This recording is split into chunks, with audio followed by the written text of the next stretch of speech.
Constitution Means to Me is about one young girl's fascination with the Constitution, her love of the Constitution, and how that impacted her life as a young person.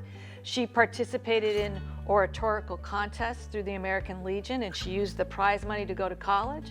And throughout her life, it seems that she examined the Constitution and how it impacted her life.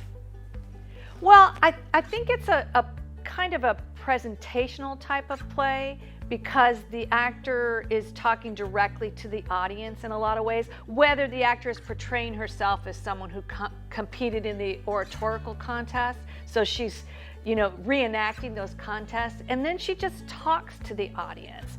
And she talks about the Constitution, but she also talks a lot about women's rights. It's through the perspective of a woman's voice, right? So she's talking about women's rights and the evolution of women's rights. When the Constitution was framed, women really didn't have any rights. So that's shown throughout the show, but it talks about violence against women, talks about a woman's right to choose, how Supreme Court decisions have affected women's rights, women's reproductive rights, women's rights to own property, protection of women against violence.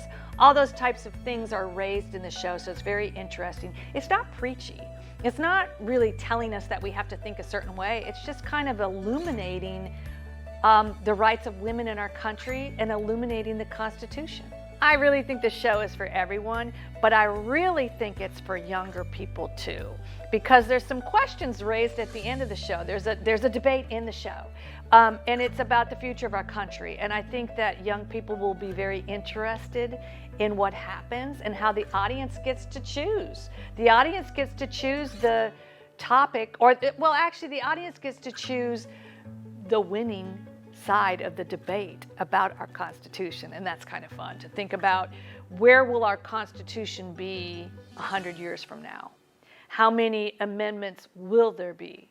Will there be a new Constitution? Should there be a new Constitution? Should we still have an electoral college? Those types of things are raised in the show and in the debate, so it's real fun. New Stage Theater presents What the Constitution Means to Me, October 24th through November 5th.